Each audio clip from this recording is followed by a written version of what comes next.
Amazing. Sounds good.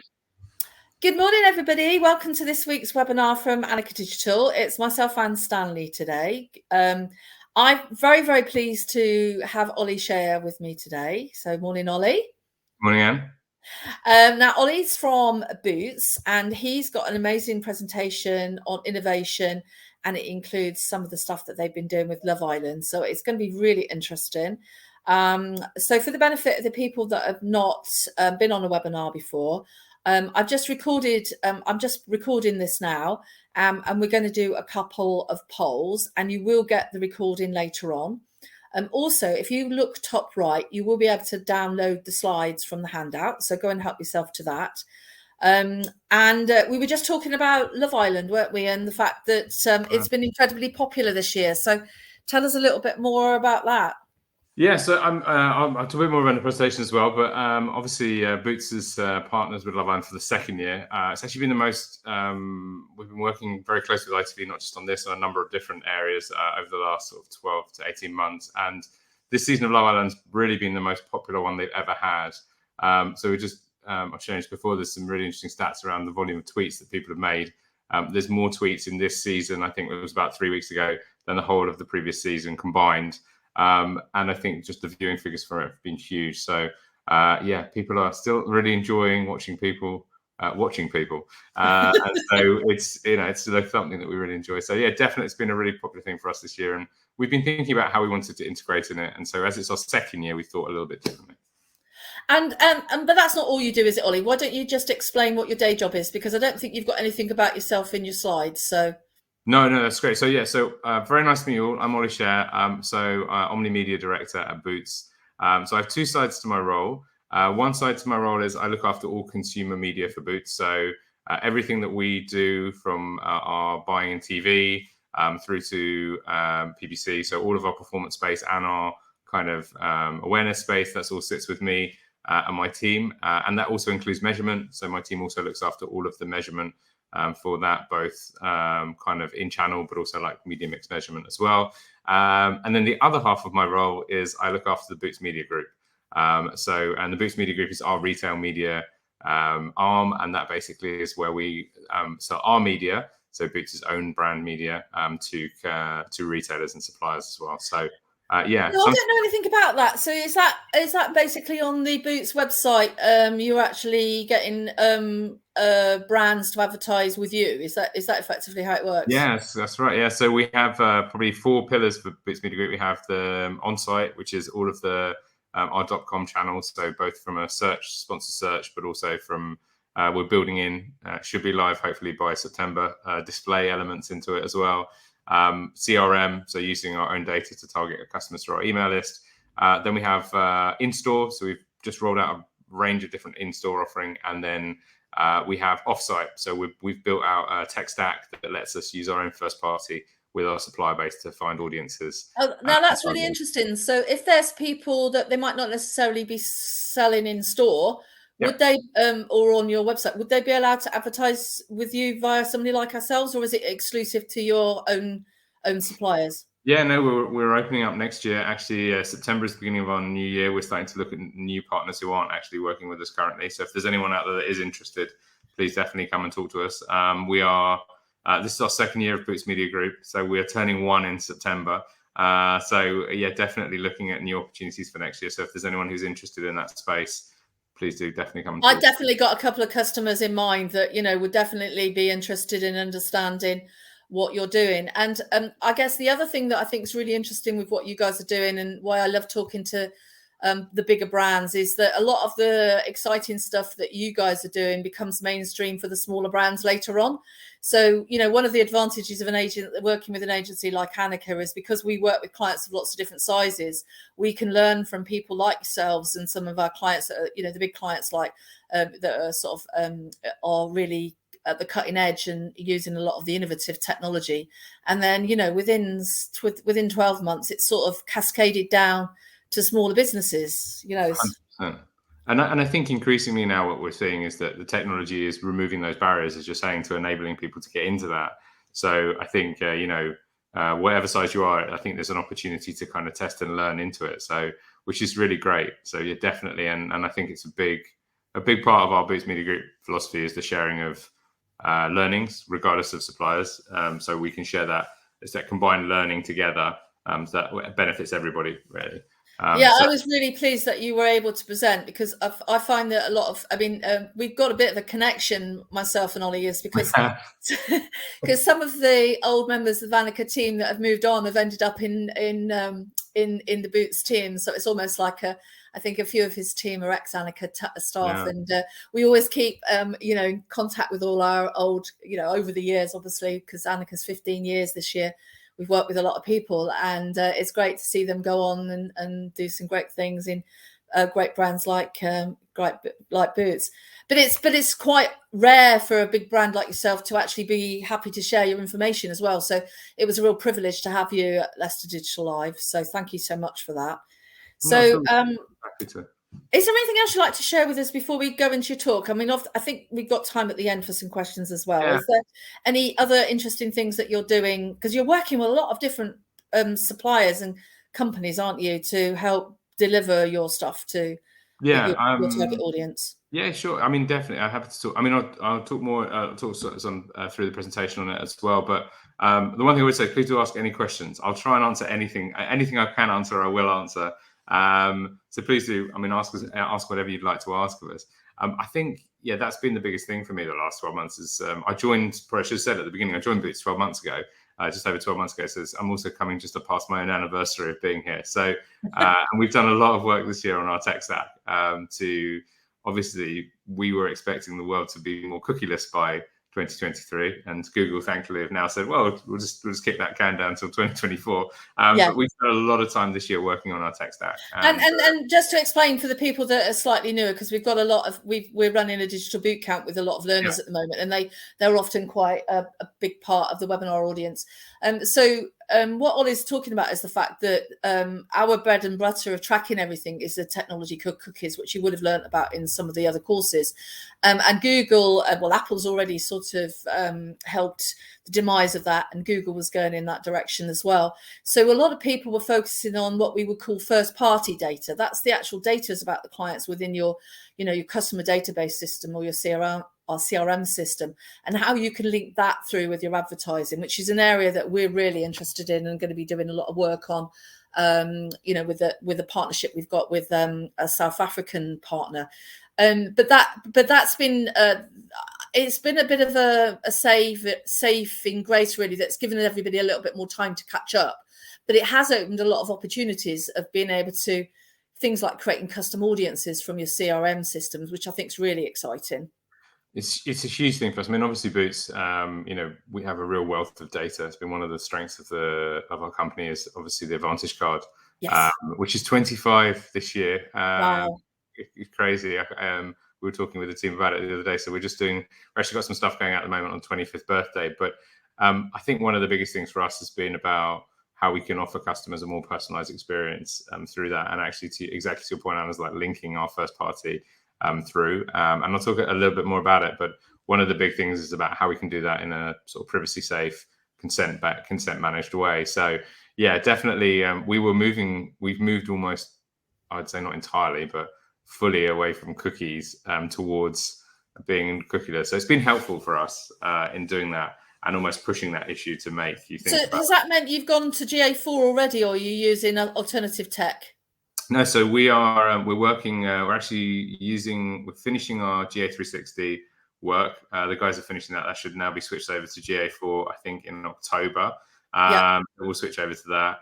But we've been doing quite a lot of work on our e-commerce engine on our boots.com. So that's part of it. So we are going to move over and start using that as well as part of it. But it's also, I think to your point, it's a total mentality shift in our targeting approach. So thinking much more about the audience we have and how we can utilize that. But the other side of that is also how we can reach new audiences so that we don't become only looking at the audiences. Yes, you don't want to keep on scraping the same barrel all the time. I mean, your barrel is very, very big because you've got such a large client base. But, you still want to introduce new people. And one of the interesting things we were talking about before we came live was about the fact that your audience has changed, where they actually interact with media significantly in the last few years. And in fact, you're sort of almost at the cutting edge of the transition to alternative channels. So it'd be quite nice just to mention that before we do the poll. Definitely. I mean, I think one of the biggest things we've seen is I've always been a massive proponent of audience-based media planning. So be where the audience is. I think sometimes we get excited by technology and think, oh, it'd be really nice if we could be here. But actually, it doesn't work for the business of the brand. Actually, it was interesting. We saw Anna was talking at the beginning is that TikTok is a huge area for beauty. So obviously, it has if you're looking at where trends are being kind of found and where there are opportunities for people to discover beauty, TikTok is now one of the places that people are going to do it. And so over kind of the last sort of 12 months, we've looked very closely at how we work with them, how we work with those trends, how we become more native to that platform, how we use that platform. We've begun to add in, we've begun to put in tracking so we can actually do conversion-based activity on there as well as awareness-based activity. So it's a fascinating platform, and I think is in enormous growth. And what's been quite interesting is I think whereas Meta, I think, has been doing a lot of the leading in the last few years, TikTok, I think, is slowly beginning to catch up with them in the usage, but also the tech and the advertising offering that they've got. So, yeah, I think going where the audience has been a big thing. And I've learned a lot about beauty regime that I never knew before. As you can imagine, it's not my specialty. So, and of course, once a channel, the youngsters go into one channel, it happened with Facebook really, a long time ago, then everybody else follows. But it's really interesting because Facebook's now trying to emulate TikTok as well, aren't they? Yes. They've got their reels and things. We've been doing some work on TikTok as well, but I'd say we've got a 50-50 mix between business to business and business to consumer. We aren't getting as good results on conversions and performance as Facebook at the moment. But then, when we first started doing Facebook, it wasn't as good, and now it can be really good. So I think the thing is you've got to be in at the beginning, and you've got to experiment and work out what works in order to get the results. So yeah, we're doing much more work on that now. So yeah. So what I'll do now is I'll just do a couple of polls. So we thought it would be useful for Ollie to get a really good idea of what the audience look like. So my first poll is nice and simple. It's about your current marketing role. So if you can click an answer that's applicable, so it should come up on your screen now. Can you see it, Ollie? Yeah, I can see it. Yeah. Okay.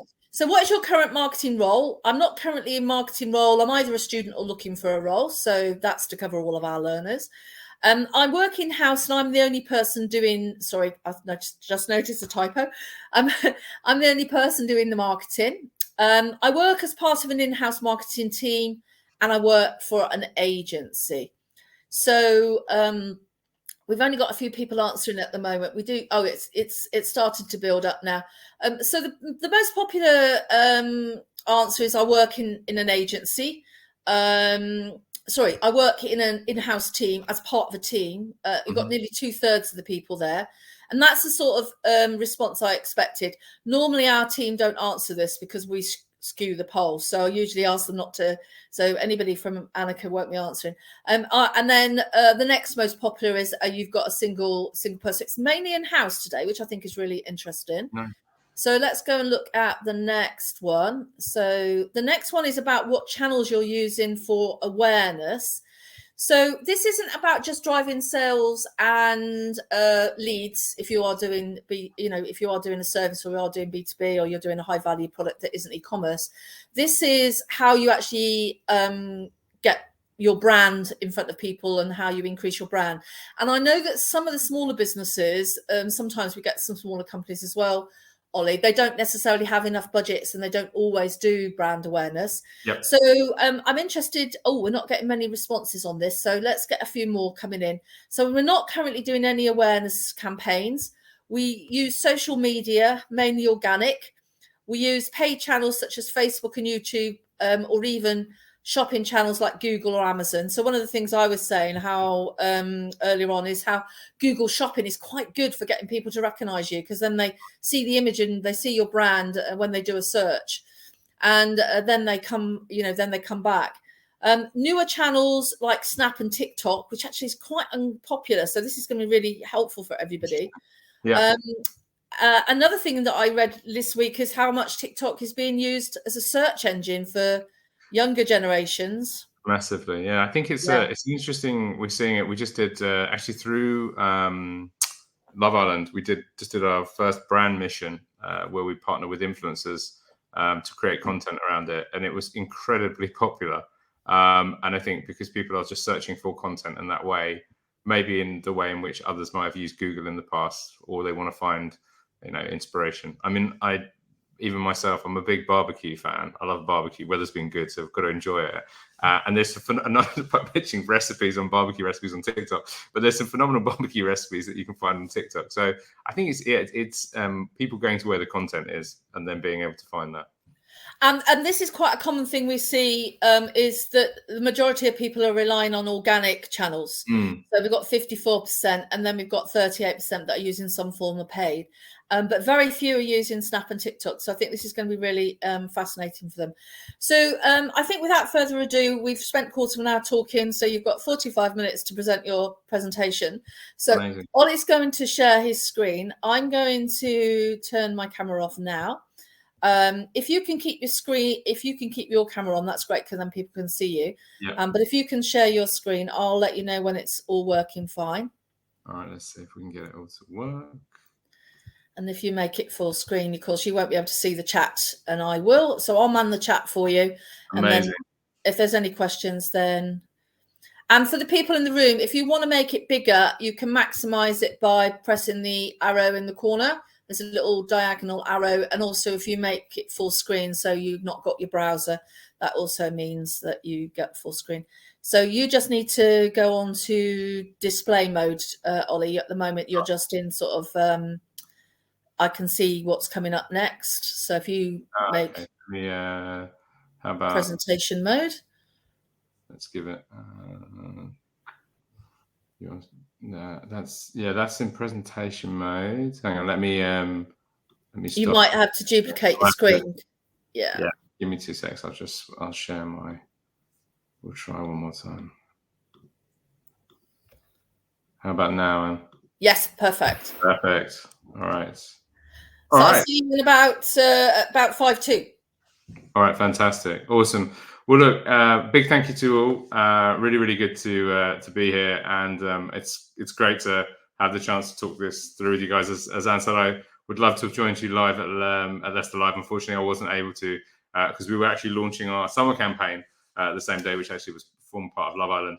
What I want to talk to this morning is about driving an innovative approach. And actually, interestingly, as we were talking, Anne and I were talking this morning, I think, and we'll talk a bit more in a minute, innovation is something that is very, very important to me, because I think it's about continually pushing forward the things that we're doing. But there's lots of different ways that we can do innovation. So I'm going to share with you guys a little bit of what we do at Boots, and hopefully you'll find it useful. As I said, please, any questions, throw them in the chat, ask away, and hopefully at the end I'll come back and we can answer some more. So, all right, let me just kick off. So, since kind of 1845, Boots has really been a company that's had innovation at its heart. This is the first Boots store in Nottingham. I think, if you look back at Boots and what it was created for, it was originally created to give healthcare access to everybody. And that was incredibly innovative at the time, for that time. And I think from that kind of seed has always been in Boots about being innovative, whether that's the way in which we work with communities through healthcare, whether that's the way in which over time we work with charities. So we've got a long-standing partnership with Macmillan, whether that's the way in which, during the COVID pandemic, we made the decision to set up vaccination centres within, Boots, and really thought about and did it with incredible speed and innovation to be able to support the community. That kind of thought about innovation and doing things differently from what others are doing has always really been at the heart of what Boots has been about.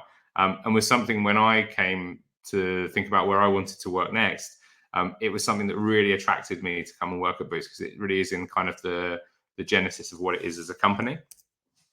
And so when I came to Boots, I really wanted to kind of take that mentality of, well, let's think about things in a really different way and kind of bring that into what we do in the media world. So I think innovation is a word that just gets thrown around a lot. How can we be innovative? But I actually really wanted to think about, okay, well, how do we bring that into our day-to-day working? And I'm going to talk to you guys about probably 3 different areas today. One is about something we call Innovation Slam, which is a process that we run with our partners to get innovative ideas. One is about innovating with partnerships. So I'm going to talk to you a bit about Love Island. And then the other last part is just innovating every day. So I think going back to what we were talking about at the beginning about sometimes it's not about those big things that we want to do. It's about just the way in which we think about the way we tackle problems or the way in which we think about things we could do differently. I'll talk through each of the different ones. So hopefully you will find it useful. So I'll start with kind of innovation, Sam. And when I started Boots, and I've done this previously in my other roles that I've had before, I love to get the chance to go and talk to media owners. I love to talk to you can gather, I like to talk to people. So I wanted to have kind of the opportunity to partner and kind of unlock passion around what we could do with innovation with media owners. And the big thing for me was about Boots had sometimes been seen as a place that wasn't where innovation could be delivered from a media perspective. So I wanted to change that.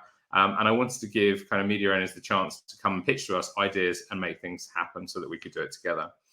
And so what we did is we built the Innovation Slam. And what is Innovation Slam? It sounds incredibly heady, but in reality, it's a collaborative pitching process where we bring together a range of selected media partners who come together and kind of deliver new and different ideas from a media perspective.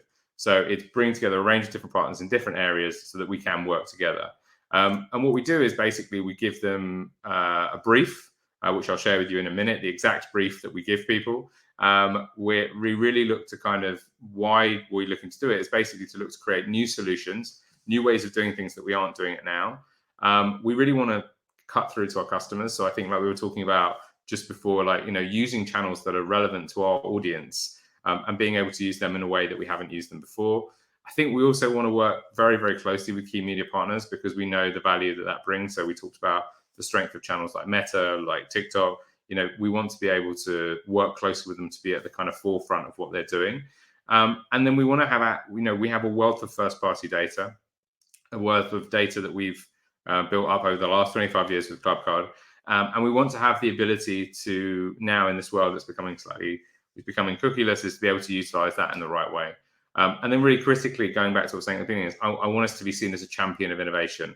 So people come to us about what we could do in this space rather than us going to people saying, we'd really like to do this. Is this possible for us to do?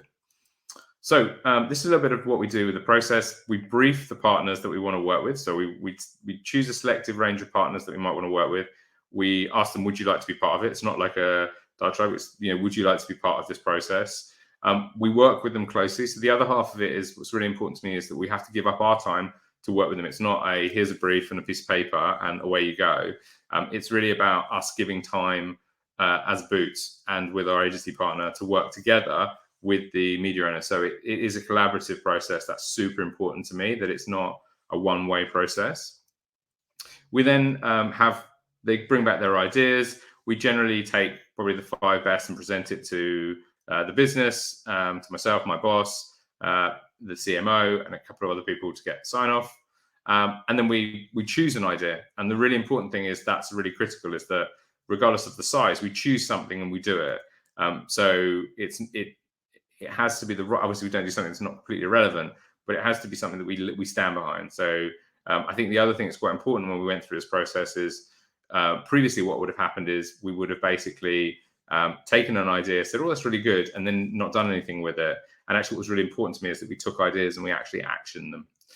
So this is a little bit of what we briefed them on. It's exactly the same slides that I use when I brief. There's not a lot of words on it because I'd just like to talk more around it. But I think where I really began was it's about we really needed to help media owners to help us deliver the next generation of the Boots story. Talking to them very much in the same way that I've just shared with you, the story of Boots around innovation and what we want to do and why it's at the heart of what we do as Boots. And I think, we talk very much about being fearless innovation champions for this industry. We want to push what we can do from an innovation perspective with media owners. And we want it to be something where they've got backing from senior stakeholders like myself. So I'm always involved in these things. So they know that there is senior backing behind it and the business backs it, that it's about an innovation agenda that's combined. So it's not just about Boots' innovation agenda. It's actually about an innovation agenda that comes together. So if we want to work with a partner, it's innovating with the things they want to learn as well. So it's not a one-way street. And we really wanted to remove blockers. So if people felt previously that they weren't getting the ability to do it, We wanted to be able to remove that and actually make these things happen. Because the worst thing to do is to excite people about something, say, let's do this together. And then you get to a point where you're not actually able to do it. And then critically, we want to celebrate it. It's something we haven't done very well at Boots previously, is celebrating that success of doing great things together with partners. And so that's also been a really big part of what we wanted to do. But it's really key. We use the words about commitment because it was about us committing to the industry and the way in which we wanted to work with them. And then what I always talk about is things that keep me up at night. And these are just two examples at the time. This is from actually January this year that we were talking about. So two things that keep me up at night. And then we just talk very openly about how that is. And the two things that were keeping me up at the time is one was omnichannel agility, which sounds incredibly lofty, but just basically means how do we make sure that we can reach customers in our stores and online and understand the effect of that, which is a big thing for us as Boots because we have both a stores group and we have a .com, and both are important to us. But we also need to understand how we can get those people to work together, because that's not, this the person who shops in a Boots store on a Saturday and on Sunday night goes on boots.com and buys stuff is not a different person. It's the same person. And us understanding how we can reach them and understand the effect of our advertising on both those moments is really important. And the second one, we were talking about at the beginning, cookieless world.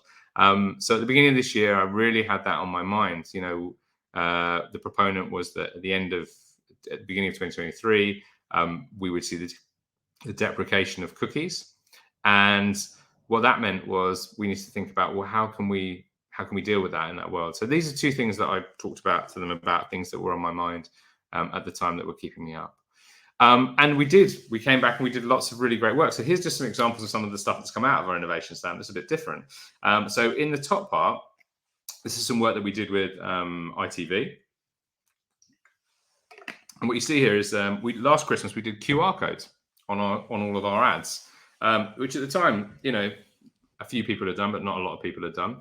And we were super interested to understand, okay, well, what's the effectiveness of this? How effective is it if you put this on? People were more used to QR codes following the pandemic, but could people scan them? What effect would it have? And ITV also wanted to understand this. So it was a joint piece of work that we did together. And actually, it was very effective, very, very effective, so much so that we've come back and done some more for the summer. And if anyone has watched TV or any other form of medium over the course, video medium over the course of the last probably 6 months, you will see this more and more and more. And you'll see more and more and more different types of activity where customers are trying to close the gap between that kind of audio-visual experience and kind of the online experience. So it was super, super interesting for us to do. Again, it's a bit different. It's a bit innovative. No one was really doing it. We were trying to understand what the effect is, but it worked really well. And it gave us some great learnings, which is the really key element, which is it might not sell tons of product, but it gave us great understanding. And we could do it at a small scale or a big scale. So as I said, did a bit for Christmas, a lot more for summer. And then the second example is with YouTube. So we work with Google. YouTube has a product called Director's Mix, which basically allows you to take one video and make it into multi-videos and then target that against different audiences. That was incredibly successful. We did this for Christmas. This is our Christmas ad that we ran last year, starring Jenna Coleman. It was really, really, really successful. Unsurprisingly, right audience, right content, great response. So rather than showing someone just the total ad and saying, here you go, if you're a fragrance audience, you're looking for perfume, because we have signals of that, how do we then make sure that we can target you with a perfume and fragrance-based advertising? And so just two examples of some of the work that came out of Innovation Slam. It's been really, really successful for us. And so we're going to continue to do it. And we're going to really grow that process. So we've actually, over the past 12 months, we had 17 partners come and work with us in Innovation Slam. Here are just some of the examples of some of the ones that have worked with us. And we're going to continue to do it. The reason we're going to do it, as I talked about, is it gives us great new solutions that we can work with. And we have a backlog now of ideas that we can use. It really is about showing up differently to our customers. And in this very competitive market we work in, that makes a massive difference. It really helps our relationships. So it's really deepened our relationships with other media owners, because they know, and now they're bringing things to us because they see that we want to be part of that. And it's generated new ways that we can use our own first party data that we haven't thought about before. And we're still pushing to become a champion of innovation in the industry. but I think we've made some steps towards that. So that was really one part of innovation, which is about how do we generate new ideas, how do we get new partners involved, and how do we work with people in unity. So that's my first kind of innovation with impact that we do at Boots. The second one is one that's hugely relevant to what's going on right now. And this is innovating in our kind of partnerships. And this is about coupling up with Love Island. So when I first, just Leicester Live, as we said, was at the start of Love Island. So what I've done is I've added a few more slides into this about what some of the things that have happened subsequently. But when I joined Boots 12 months ago, someone said to me, welcome to Boots, Ollie. Really lovely to have you. And we are going to partner with Love Island. And I was like, all right, okay. Well, does that feel like we should be, is that the right mix for us to do? And they were like, no. And I think what was really interesting for me is, as we went along this journey, initially it wouldn't be a partnership that would seem like it would work, right? Boots can be seen as more quite a traditional brand. Love Island's very different, ITV, much younger audience, So actually what was great was bringing these two things together actually allowed us to have access to the first time to a totally different audience. So I think going back to what we were talking about at the beginning about audience planning and understanding where we need to be, but it also really solidified the credentials of Boots as a beauty retailer. Because, and you'll see it in a minute, the way in which we brought this to life was really to highlight the opportunity of the product, our product, within the show. So I'm going to talk a little bit about the first year, and then I'm going to show you a little bit about what we did for year two. And I'll give you some idea of how it performed last year, and then a little sneak peek of what we've done this year. So not the average couple. So the original first year, huge credit to the team.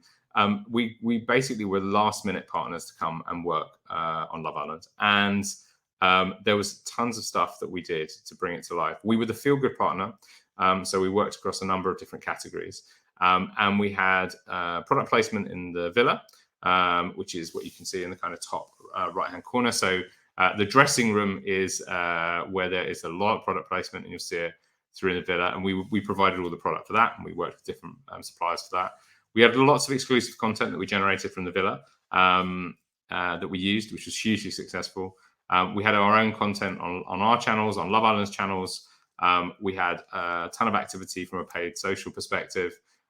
We created a boots.com. So on our main site, Love Island Hub, I think one of the most successful parts was about as seen in the villa. So you'll see that in the middle of the screen, you'll see that shelf wobbler, we call it. There's no other word I can use for it. Shelf barker, I think is probably the right one, which says I'm in the villa, which was incredibly popular. So customers were coming in looking for the product for it. We did a lot of work with TikTok.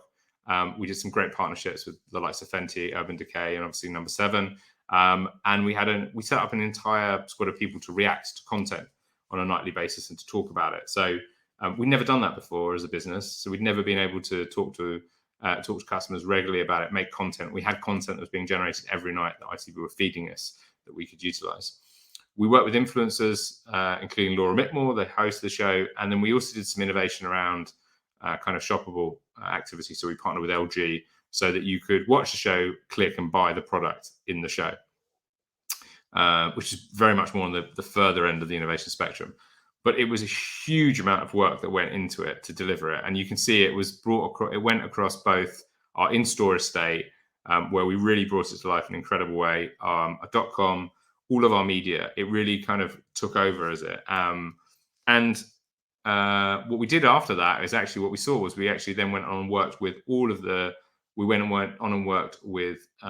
the top 5 girls from Love Island last year to develop more content that we then supported with more Boots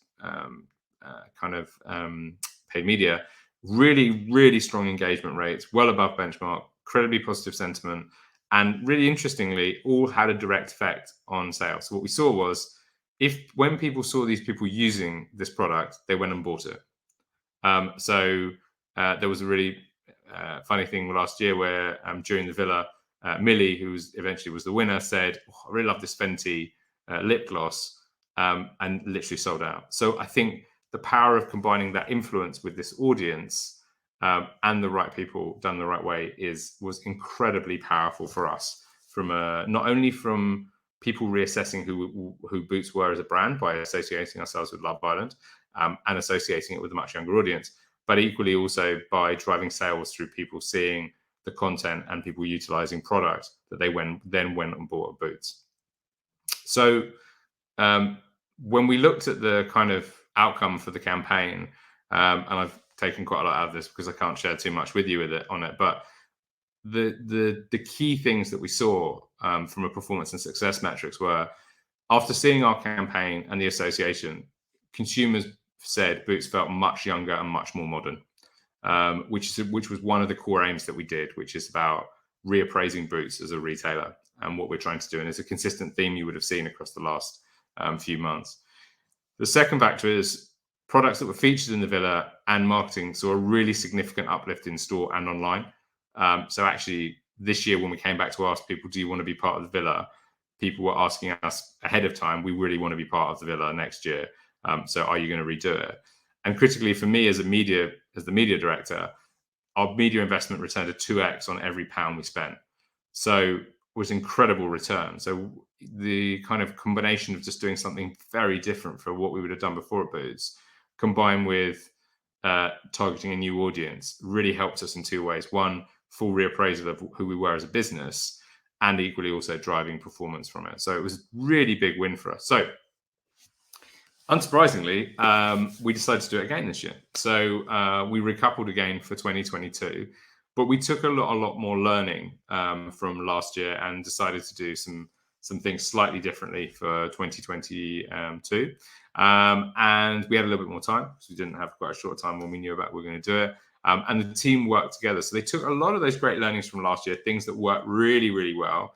And also we worked very, very closely with ITV. So going back to a little bit of what I talked in the first section about partnership and curation and the way in which we work closely with partners to get the most out of it, that was really, really important to us. And here is just some examples, and I'm going to see whether this is going to play. So here we go. So what we really, as I said in the first, what we noticed from the first campaign was that the collaboration that we had with influencers and the content that we made from that was incredibly powerful. And so for the launch of our activity, we did a huge collaboration with TikTok to really leverage that, because we had seen over the last 12 months the importance TikTok plays in the beauty world, and the way in which the trends that are started there are inevitably resulting in people going out to buy the product. And so we worked with Millie, who was the winner from last year. Again, she was hugely successful. And we created some content, and I'm hoping this is going to play. So I'm going to try it.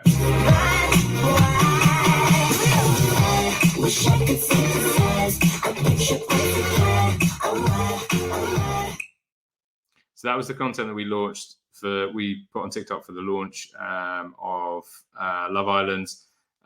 We included clickable links into it, so you could actually swipe up to find all of the products that Millie was using, and then go and buy them on boots.com. And that was another big factor that we did this year, which was we closed the gap between people seeing content and purchase. So we did a lot of work on understanding, okay, if people are watching content on TikTok, how do I close the gap so that they can purchase it really easily if they wanted to, because there was so much interest about it. It's worked incredibly well for us. So I think really understanding that user journey this year was really helpful from us. The second thing is we worked even closer with Love Island this year about the content we generated. And so here is some content from last week, in case you haven't seen it, and in case you're a big Love Island fan. This is Davide doing Ekin Su's makeup.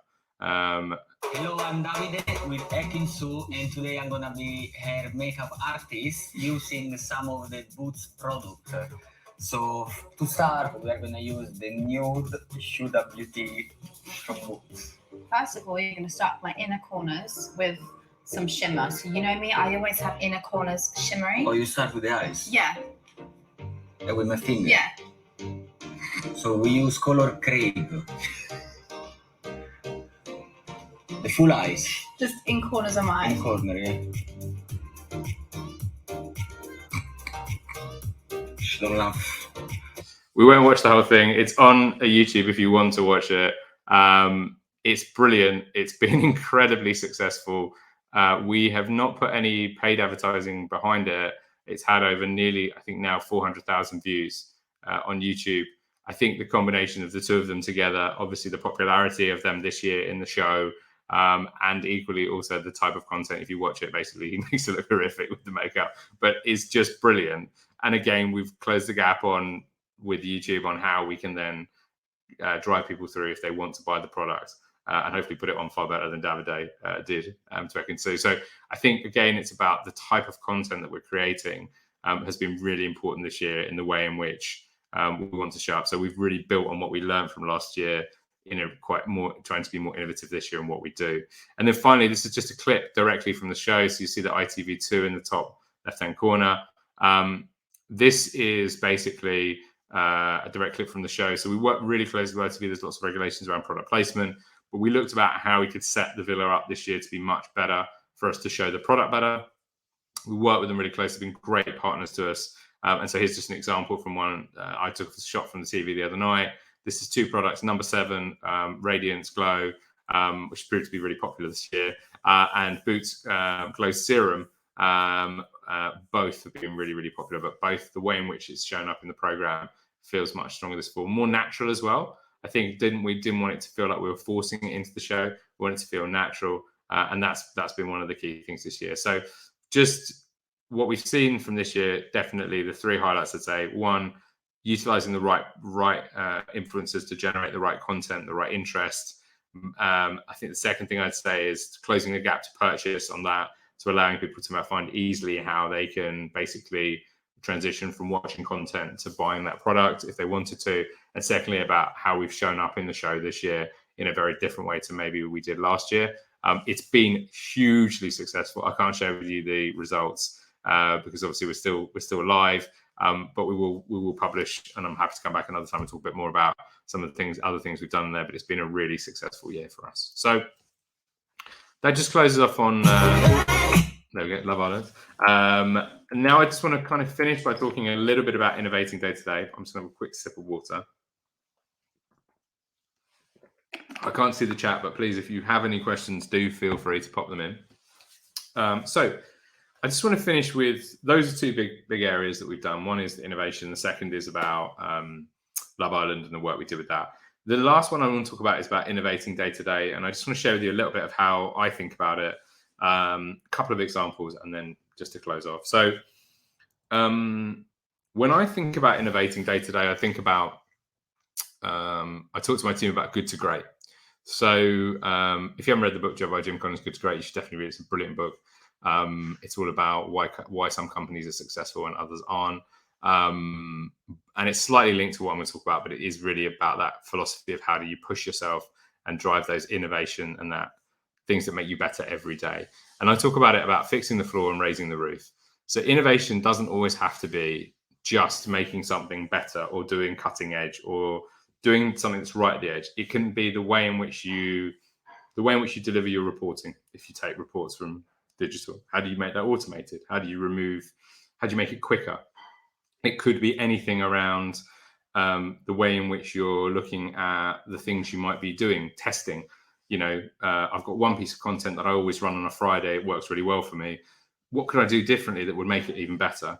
And I talk about it as fixing the floor. So making the things that aren't working today better to actually work as they should do. And then raising the roof is about that, pushing that incrementally better all the time. And it's a relentless desire to make it even better. And that probably comes from when not the job I had, but the job before that, I worked for booking.com, and they always talked about everything had to be A/B tested. Like if you had one idea, they were like, no, it's not, we need 2 because you need to understand the effectiveness of one or the other. And for me, that's really important in the sense of how do you always take those incremental gains and learn from every single thing you do to make you better. And that's what's about raising the roof and making sure the floor's fixed, because you can't raise the roof if the floor isn't as it should be. So with that in mind, there's a couple of things I want to share with you. One is about how we've worked with Google.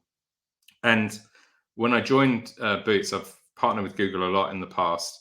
And they have a search maturity framework that they publish, which is freely available online. You can search for Google Search Maturity framework, and you can have a look at where you are on it. And what was really interesting to me is about incrementally improving where you are, so that you keep pushing yourself up the maturity index. So even if you are in connected and you want to be even better, there's always going to be something else that you can do to push yourself a little bit further. And one of those things that's one of the things that I took when I came to Boots and worked with the team on. And what we did was we looked at where are we, because it kind of measures you against where you are from an audience perspective, an ads perspective, access, attribution, automation. And it looks at how can you just make those incremental gains. So, you're using first party or you're doing that, but how do you kind of take that a little bit further? Use a different audience, try something new and different. And why do you want to do that? Well, the reality is the more that you continually innovate and push yourself every day a little bit, it lowers cost and it drives revenue. And it's been proved to do that. So for me, it's that type of thing where you can think about, okay, well, what's my maturity scale? Where do I want to be? And how do I push myself each day to enable that to happen? That's one example of where we've done it when we've partnered with someone like Google to do that. The second part is about just thinking about things differently. This is some data that came from a recent piece of work, actually was also done by Google, which is some latest research on driving retail sales. So what was really interesting is there's always this debate that is digital marketing effective in digital world or in the offline world as well? And if you think back to my original things that keep me up at night, I talked a bit about how do we understand the effectiveness of digital in the in-store world? And so this is some work that was done by Google recently, which is about how the effectiveness of in the digital space and in the store space. And actually what's really interesting is, unsurprisingly, content that you see in the digital world affects you in the in-store world. So I think it's, for us as a business, it's also about us thinking about, well, how do we innovate in that space? So, for example, if affiliates, yes, it's incredibly effective in the online space, but actually it has some effect in the offline space. So how do we innovate to understand how we can make that, how we can maximize the effectiveness of both sides rather than just one side? And I think it's about looking at things through a slightly different lens. So rather than just saying, well, it's got great performance returns online. For us, it's about, well, what's it doing to the in-store? How is that having an effect as well? So really just about taking that different point of view on things, not looking at things through one lens and taking it. So yeah, that's one other element that we do. And then the last one, so penultimate one I'll talk about is about thinking about things in a different way. So traditional media, things that the likes of ITV, Channel 4, News UK, Mail, Metro, they've always been seen as quite traditional publishers, global, like radio. And what we've worked with a lot this year is, well, that's great, yeah, but they've got lots of data, and increasingly they're becoming digital partners as well. And so what we've worked hard on is, well, how do you look at that in a different way? So rather than saying, well, I'll always buy digital I'll always buy radio in a reach and frequency basis. How do I think about that differently? How do I innovate in that space and say, how do I take the data that I have and push that into a way that I can use that data? And so what we've worked hard this year is to kind of think about how we can connect those two things together. So connecting our data to their data to enable us to be able to talk to customers in a different way than we'd ever done before.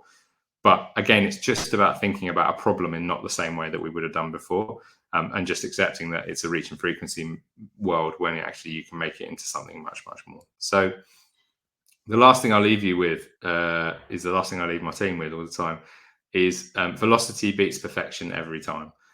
So my biggest thing in life is that the faster you do it, the quicker you learn, the quicker you fail, the easier it is for you to learn from that experience. If you can do things faster than the competition, you'll beat them. If you can learn faster than them, you'll beat them, because it's that learning and understanding in the world we live in today that gives us the ability to get better. So yeah, I hope that was useful, and I hope enjoyable, and that you haven't heard me drone on for however long. But again, any questions, please pop in the chat. And thank you guys very, very much for listening. Thank you, Ollie. That was really interesting. There are a few questions, and I've got some as well. So I'm going to do a really easy one first, because I think There's some political questions, and then there's some techie questions. Good.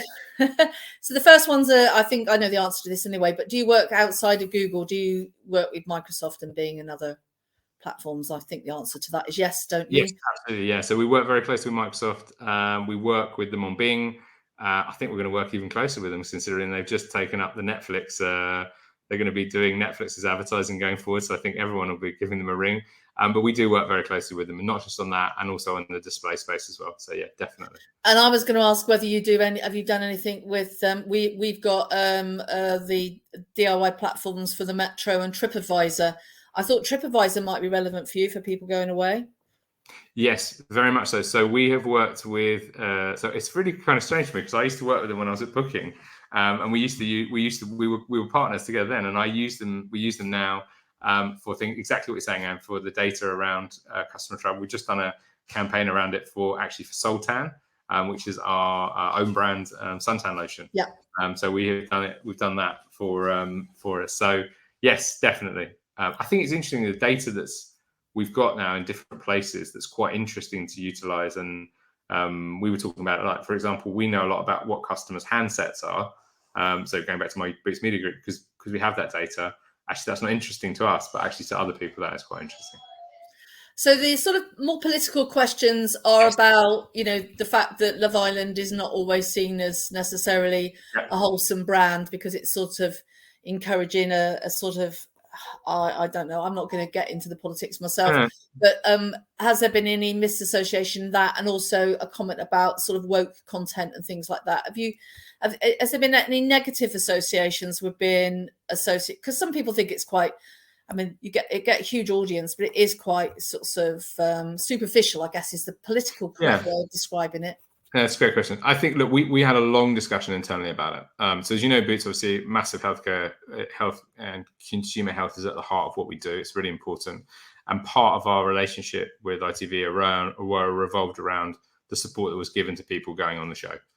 To be honest, that was a big part of us being part of it, is that we wanted to make sure that that we were portraying we're working with people that were supporting people during the time, both on the show and off the show, which I know had been something previously that had been covered off. So yeah, definitely it is a big part of our conversation and our relationship with them, that it's important that that's done. We've never had anything negative from that perspective of the utilization. And I think, I mean, I've done sponsorship through my career. There's an element that's related to it. There's a risk in anything you do. I once, many years ago, it's a completely random thing, I once sponsored Girls Aloud to work with us when I worked at Nestle with Kit Kat. 3 days, we signed the deal. 3 days later, they split up. So, I think there's always something when you go into a partnership with anybody. It could be anybody, it could be an influencer that you're going to work with. But I think if you go in it with your eyes open on what you're trying to do with it, and particularly in these cases, just strong conversations about what does that mean from a support perspective. And Boots has a very strong one part I didn't talk about Love Island is also some of the stuff that we've done from a mental health perspective as well. Oh, that's good. I've got some slightly technical questions. I was really interested in what you were talking about, the director's cut on YouTube. Is that something that's commonly available, or is it only available for sort of direct? Because, obviously we buy our YouTube ads through Google's Google Ads platform. So we don't have, obviously we can use something like such Display 360 or whatever it's called. I always get confused with all the different names of all their platforms. But is that something that was sort of a bit exclusive to you, or is that going to be something that's going to be more generally available? I think it's now becoming much more available to the market, and definitely talking to Google, and also to, I think you can go on to their if you Google directors mix, I think you can there's actually a part where you can go on to to find it. I think actually also if you're looking to make that type of content as a creator, you can also utilize some of their tools to do it. And I know they want to make it more and more available, because I think honestly it's it was so powerful for us to do it. Sounds I think really interesting. Yeah, we ended up with about 300 videos off the back of it. So yeah, definitely something I'd recommend it. The other bit I was interested in was your TikTok ads. We've been playing with different types of targeting on TikToks, because you can target around the hashtag and all sorts of things. So what So what was the main sort of method of targeting within TikTok that you were using? Was it just the Love Island brand, or was it the hashtag around that, or did you use some other targeting, custom audiences or anything like that? No, so we used we've used a combination. So we've used like hashtag. We depending on what we wanted to do with them. So for the start of it, we did basically a more of a wider reach and frequency. So we did top view.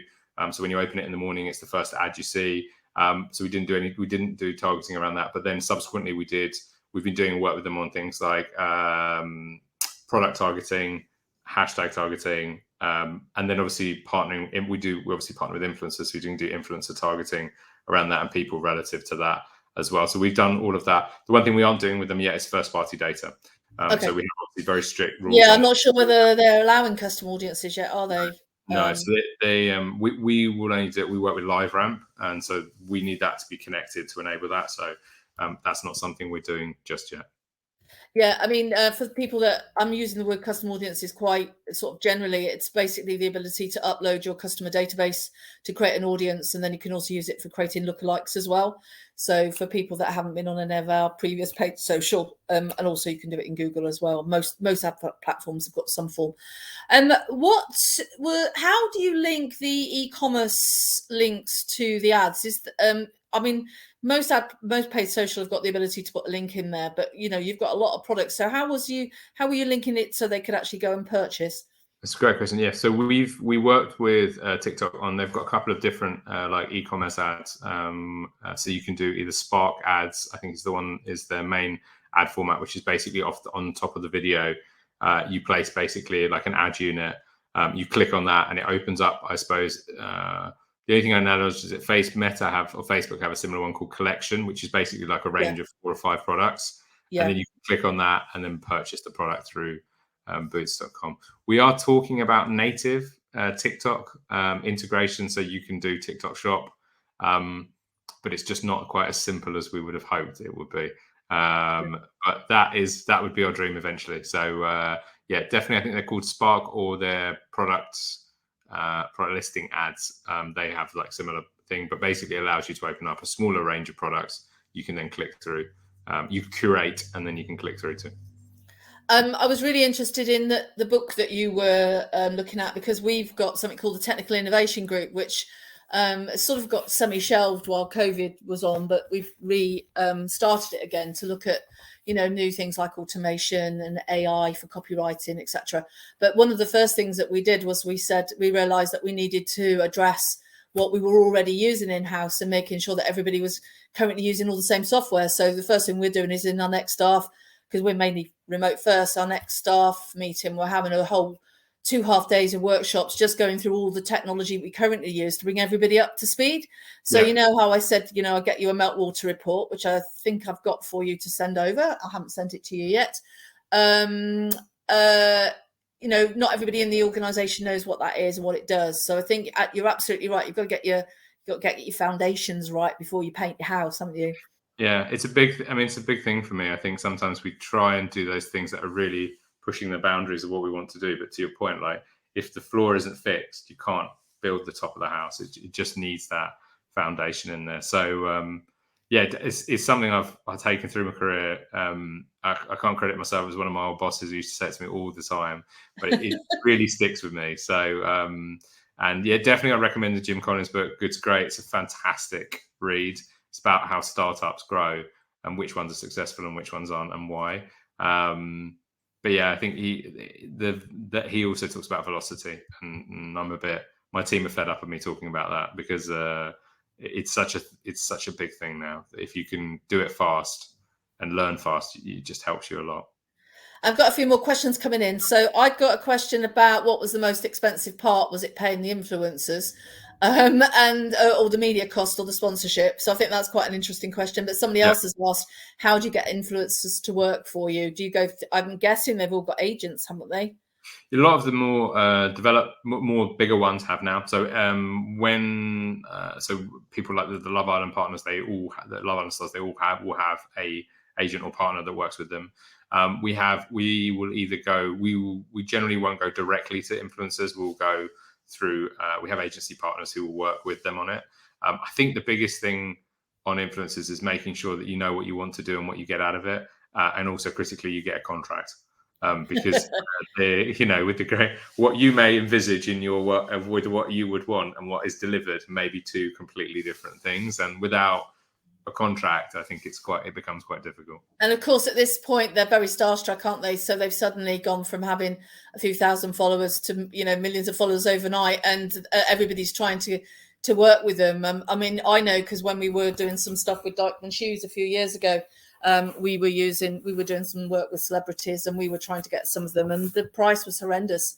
The price, depending on how far they got into the competition as well, the price just kept on going up. So do you secure the deals before they go online, just in case? That part I can't talk. I mean, there's work. Oh, I don't expect you to tell me anything confidential. That part I can't talk too much about that. I mean, what I would say is, if you are going to enter into anyone's going into sort of sponsorship, I think now it's to your point, and it's something you absolutely would want to be putting in the original contract, because I think otherwise it's, to your point, depending on who wins and what happens, the price can go up dramatically. Yeah. Go through it. I had another experience, not at Boots, in another company where we were working with a partner, and we thought we secured everything, and then it came down to doing it, and they said, that's great, but that will cost X more. Now, if you want to use that, did you want to use that on TV? Oh, well, that's just another world of pricing. And I also think for the companies that have got a smaller audience, and also B2B, often it's working with the more relevant micro influencers. 100%. So I think that's probably for another day. Actually, there's one more question on. I just seen we've gone past 10. Working for the automotive industry, and can a large automotive retailer branch out its audience beyond the customer data and adopt a more modern approach opposed to the industry norms of marketing and advertising? Would influencer marketing be an effective approach? How would you approach it? That's quite a complex question. I would say, I'm not as one of the few industries I haven't worked in, automotive. I would say definitely, if I look at what some modern retail automotive brands are doing, I actually think it's not also about influencers. I think it's about that, going back to what we're talking about, is that consumer journey and what customers are looking for. I was recently looking for a car, and there is a gentleman on YouTube. So my advice would be to go and search on YouTube the content that's on there, because there were two things. One is I look at what people are searching for when they're searching to buy a car. And secondly, I'd look at the content that's being generated that matches that. And if there's a mismatch, I would go and find content that you can create that matches that audience, because I think it's a massive area of opportunity, because I think lots of people have got questions that aren't being answered that could be there. And definitely, if you want to use influencers, do. But I think it's also about the consumer journey of how people decide on buying a car.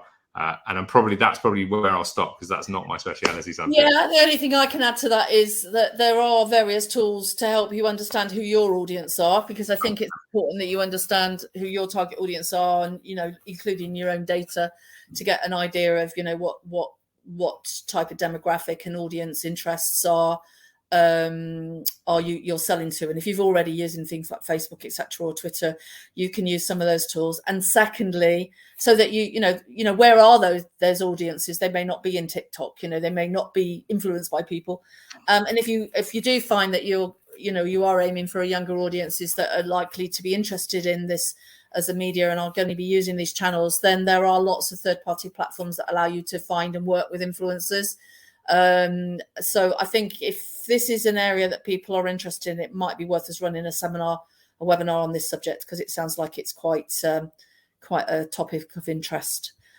Okay, well, thank you so much, Ollie. It's been a real pleasure talking to you. Obviously, once I shut this webinar, our conversation will end for today, but we'll communicate over email because we've got a few other things we need to discuss. But what I will do is I will send out the video in a couple of hours. And somebody asked a question about QR codes, but I think we probably, they were interested. It came in the Q&A chat, whether there was a good level of interaction with the QR codes. I don't know whether you can quickly mention that before we close. I would definitely say yes. I think the question is the medium and the time it takes to scan the code. those would be my two things. So the answer is yes, and far better than not having it. I think the other thing I'd say is just think about the medium in which you're using it and how people will use it. Yeah, I suppose if it's on a TV ad and you know it's going to come on the next one, you can sort of get ready for it. But if you haven't got that frequency, people are going to miss it, aren't they? Yeah. Well, look, thank you so much. Thanks, everybody. I think next week is reporting. I just realised I haven't brought the offer up for the for the donation. So let me just bring that up. If you'd like to click on that link, that would be amazing. I've been a bit rubbish, to be honest. It's because I haven't been doing this. If you like to donate, if you like to click on there, even if it's on a tenner, that would be amazing. And then the other thing is that obviously we do these with these webinars. If you could give us a review and mention Ollie, that would be brilliant. So if I just bring up the Google review, if you could give us a review, leave us a good review on Google. Say that you find it useful and the information is useful. And then in a little while, I'll share the video and I'll share it on LinkedIn as well. So that's brilliant. So have a lovely weekend, everybody, and see you next Friday. Bye. Thank you, guys. Bye-bye. Bye-bye.